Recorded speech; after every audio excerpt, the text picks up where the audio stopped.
Has hell frozen over, guys? Seriously, this is a huge shockwave to the world of gaming, especially the future.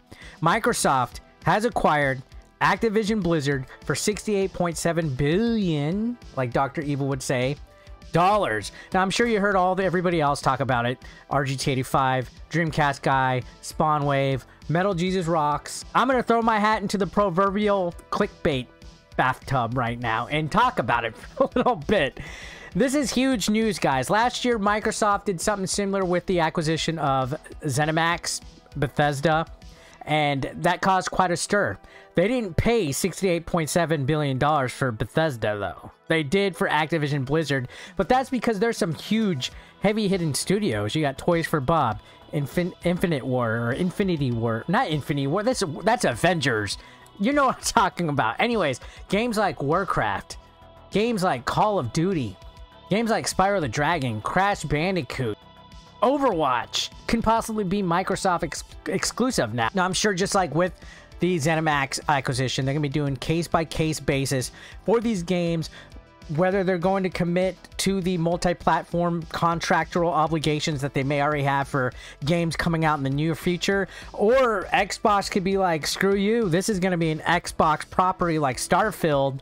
That remains to be seen, but there's some huge ramifications for this. Now, this purchase makes Microsoft the third largest gaming company by revenue, behind Tencent and Sony. That's a huge amount of growth for a company like Microsoft. And this is obviously a return on investment. They're gonna more than make their money back, especially the backlog.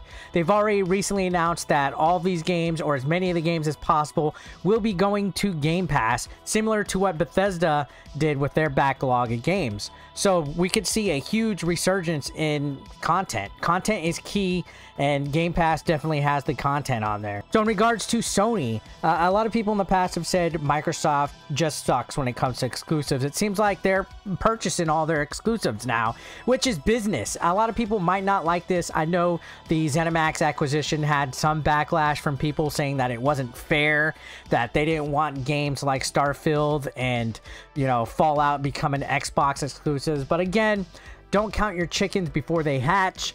This could be still, you know, a multi-platform series of games being released out.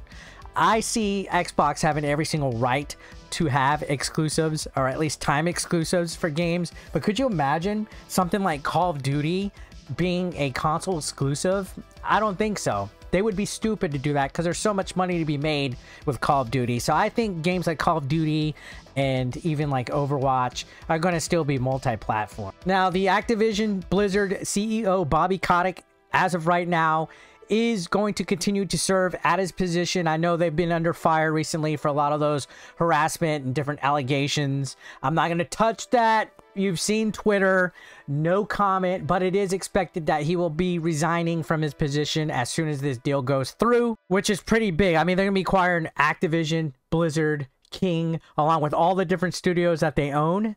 And these are some of the biggest licenses in gaming. Again, like I said, they're owning, you know, Crash Bandicoot, Skylanders, Call of Duty. Like, holy cow.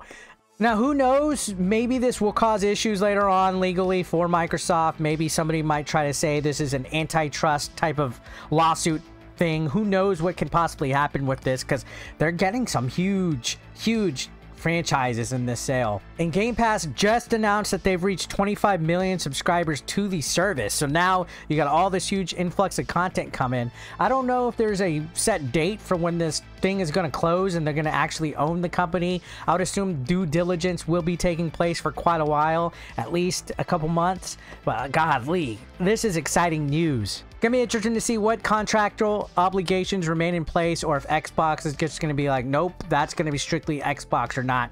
And you can see I played Call of Duty Vanguard on my channel if you watched my streams non-stop. I've also enjoyed Cold War. I was a big Skylanders fan. I've always enjoyed Activision as a whole for a company. I mean, you got Tony Hawk, some big heavy hitters here. So this is a huge monument. This is bigger than the ZeniMax acquisition last year. And I'm just like, wow, I'm still utterly speechless. So let me know what you guys think down below. Are you against this? Are you all for this? Was this a good move? Do you think this is going to hurt the future of gaming? I think it's going to be very interesting to see.